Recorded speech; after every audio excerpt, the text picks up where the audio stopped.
I'd like to introduce Lucid Fong, Kunal, David, and Jonathan. Hello?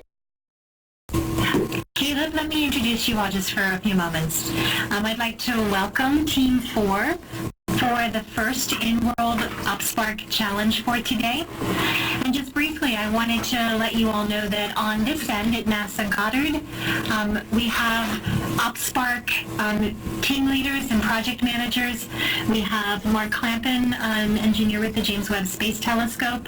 We have Maggie Massetti, who is in charge of social media and the website for the James Webb. And we also have the Office of Education represented. Tori, Becky, would you let us know who's on your end at the National Institute of Aerospace as evaluators? Caleb, we're turning it over to Team 4. Thank you all for all of your hard work, and we're looking forward to seeing your presentation, which will begin now.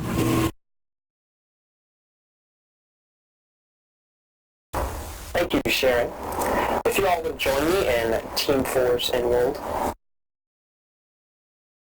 do so by clicking, left clicking.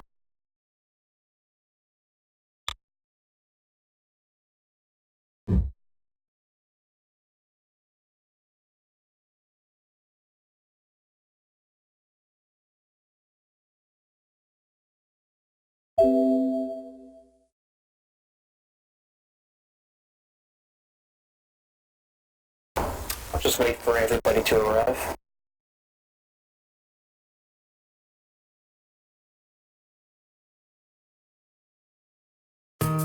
Great news! Glogster's mobile application has gone back to 4+ age rating to guarantee safe use in the classroom. I'd like to introduce the new kind of Quick what's Post feature will automatically here. fill in your template of choice with your selected media. Want to easily find great glogs? The new feature tab will spotlight only the best and most popular glogs in Glogpedia. Unfortunately, Kunal couldn't join us today. He can't stay after school because school literally just ended for us. And so here we have Team 4's presentation with our team leaders, Aaron and Caleb. So if you follow us through our nice door lit up, we can proceed to our presentation.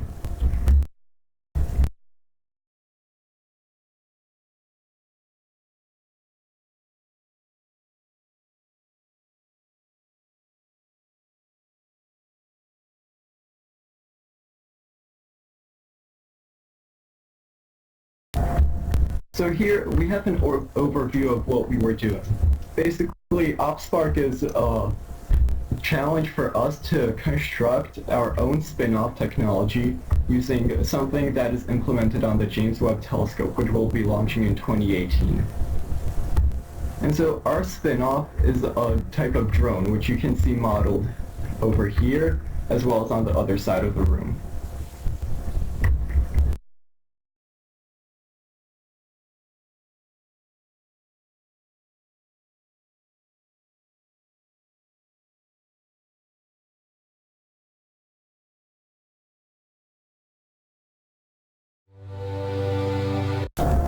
And so the goal of our drone is to aid in the federal defense as well as border defense. So there have been many topics going on, especially in the politics lately, where our border defense needs beefing up. And so if we have a drone with heat sensing technology, it can detect the heat signature of a human, and this will aid in discovering the human beings that are crossing the border. With a 24-mile range, over which it could actually spot the heat signature of a bee, the drone would be able to discover the human and notify the Border Patrol with ample time to spare, so that the Border Patrol could actually get to where they need to be in advance. It could also be used in the military defense. If we set up a net of these drones across the world, if there's a military strike that's being planned, we can know this because the heat signature of the rockets would be picked up.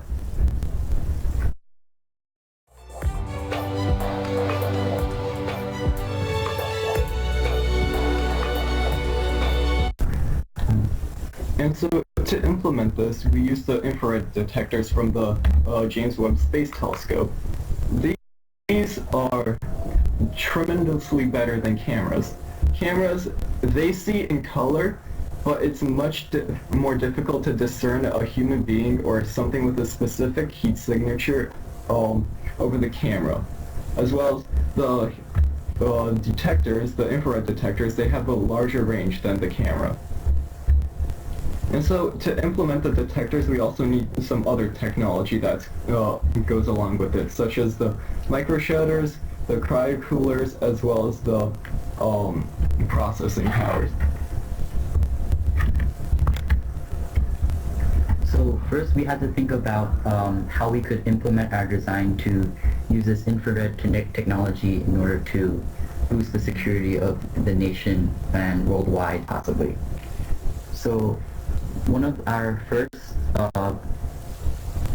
designs was to use a drone that can provide a feed of images, but it uses a large amount of energy. We also thought about using vehicles with infrared sensors to detect criminal activity as it drives around for things like border control. And so surveillance vehicles on the ground, they'd be inefficient because at borders there's usually rough terrains, especially in our centralized locations such as the US. With Canada having harsh climates such as weather patterns like snow, and there being massive heat as well as a lot of sand, which doesn't bode well for vehicles in the southern border of the United States.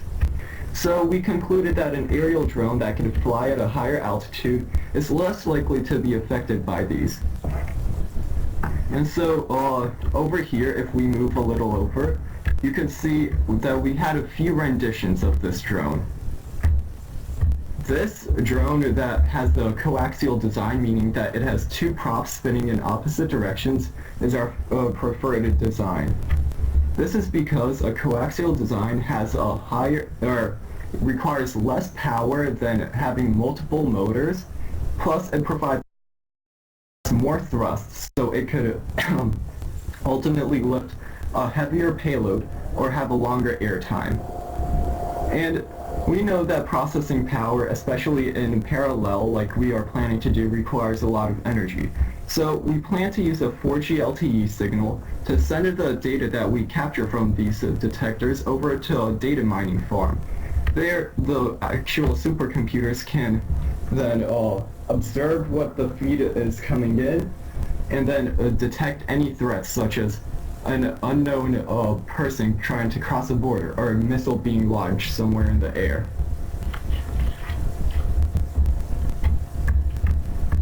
The drawback of the other design that we have here is that it needs to continually move, and while that is great, that it could cover more ground than our drone with the 3 cameras as we see in the other design, it could only also see the drone with the jet propulsion or prop in the back can only see in front of it. So while that covers that range, it can't see behind it if there's anything moving. And so that's also another reason that we settled on the coaxial design, which also has 3 cameras that are 3 of the infrared detectors, which are positioned in such a manner that all of the ranges overlap, which provides a whole 360 view underneath it, and so none of the data is missed. In addition, with a design that has the infrared camera in front, presents the problem of motion blur, and our drone solves that problem so that it won't move as fast as with the plane.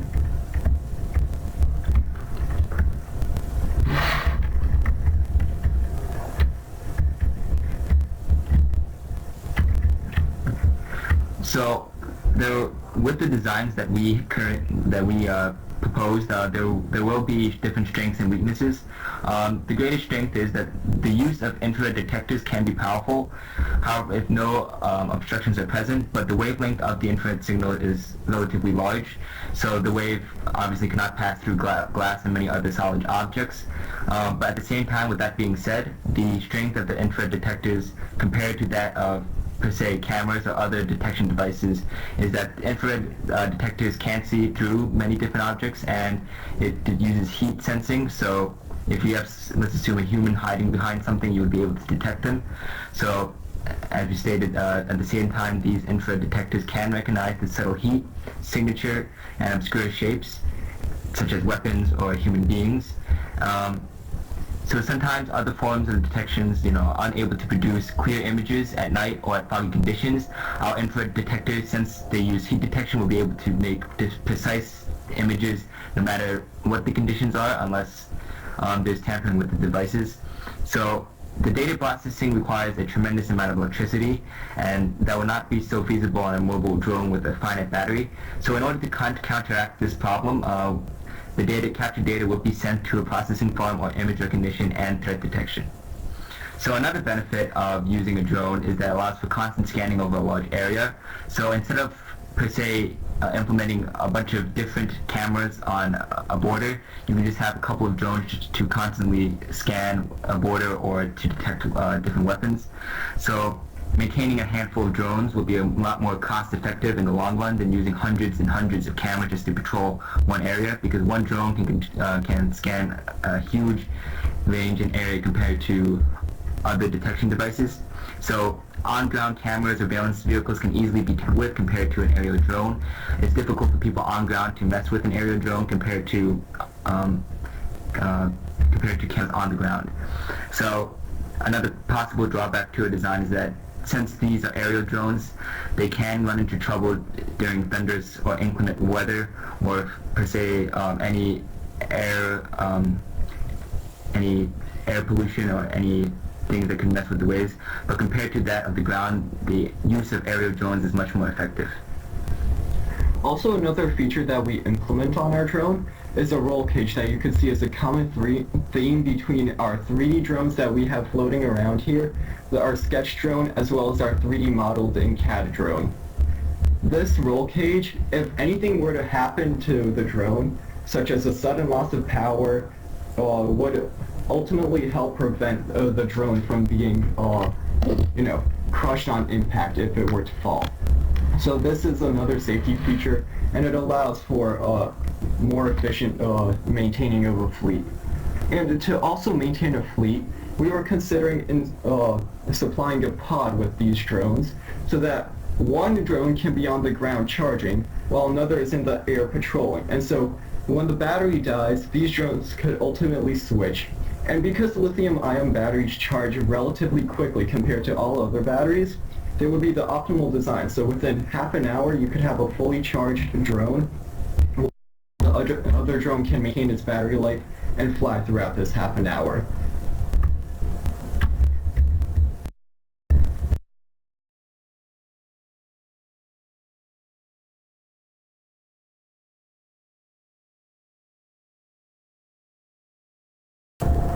If you would like to view our original vlog, it is also located here. This will be available at the conclusion of the presentation, and we will move on to section 4 now. And so, here is our final reflection. Security. There are constant threats, whether it be border patrol and having illicit materials and drugs and pharmaceuticals and other things brought into our country, or having the threat of terrorism around. These drones can be very applicable in our world, and so they use sophisticated technology, which includes micro-shutters, the high-tech infrared detectors, as well as analog to digital converters. This will ultimately help solve the problem of crime within our world, and we hope that this will be the solution of the future and hopefully be implemented in our actual world.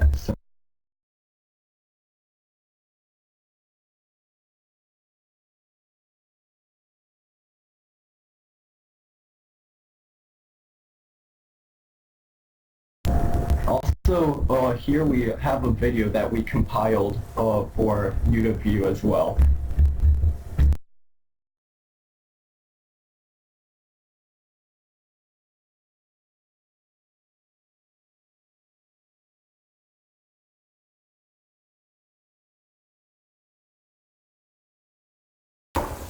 I believe this concludes the presentation. If there are any questions, feel free to ask.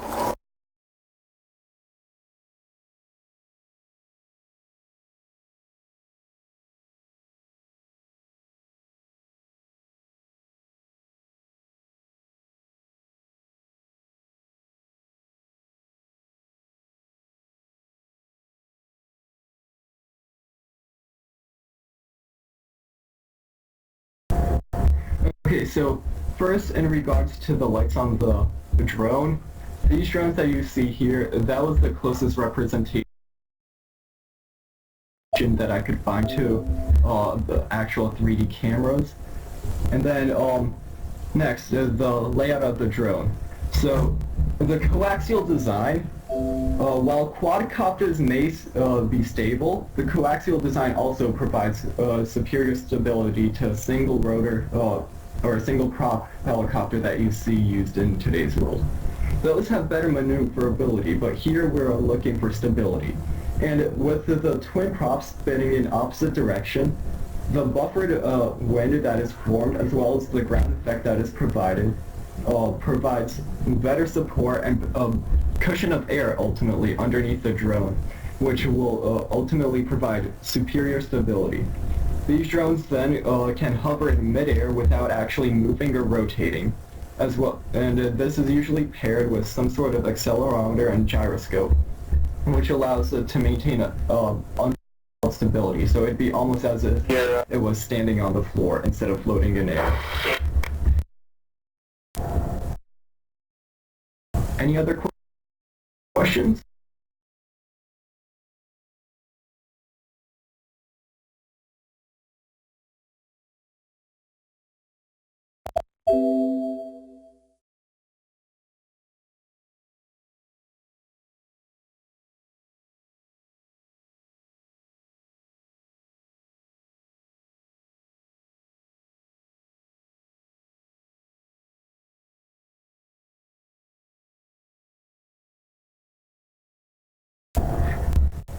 So these components are actually relatively small.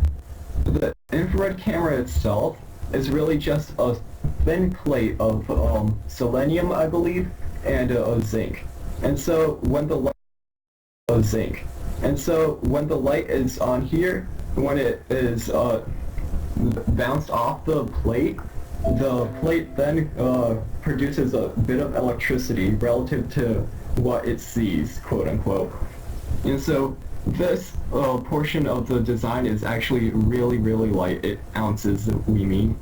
And then the cooler, that's a bit heavier, but ultimately it's also, it contains a gas similar to Freon, which allows the cameras to work at the 7 Kelvin temperature, which it needs to work at.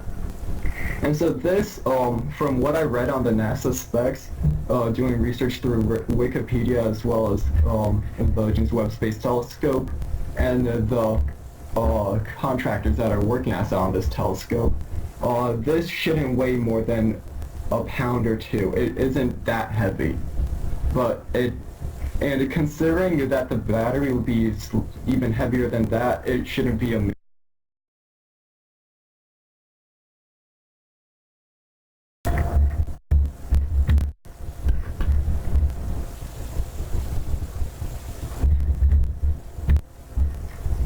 so we did consider a podded camera. However, having 3 cameras, if the weight isn't going to be increased substantially, it seems like an overall better idea, because not only do we get the view that's approximately one has, we get a higher range of view. And so this also allows the sensors to utilize that full 24-mile distance that they could detect.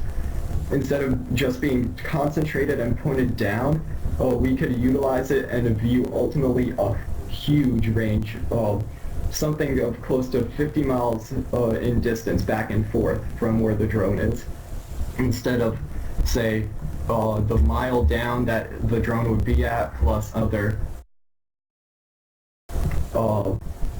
doing quick calculations, that'd be like maybe 5 or 10 miles instead of the original 24 miles or 50 miles if we have the cameras pointed in opposite directions.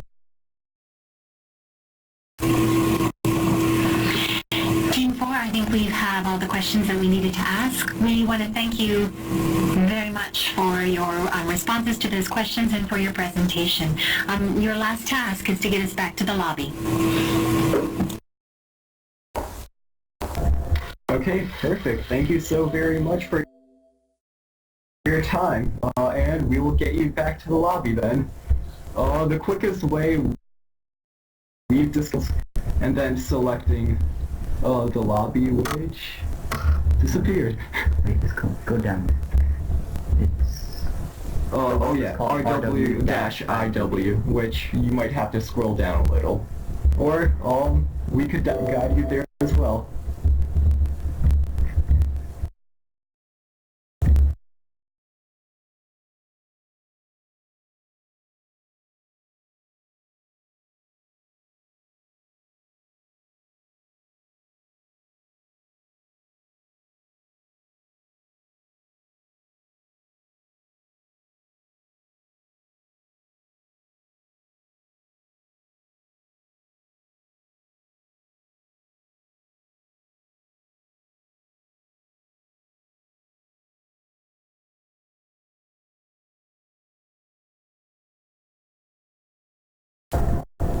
If you would like to view our blog as well as our video tour, we would be more than honored. If not, then thank you so much for your time as well.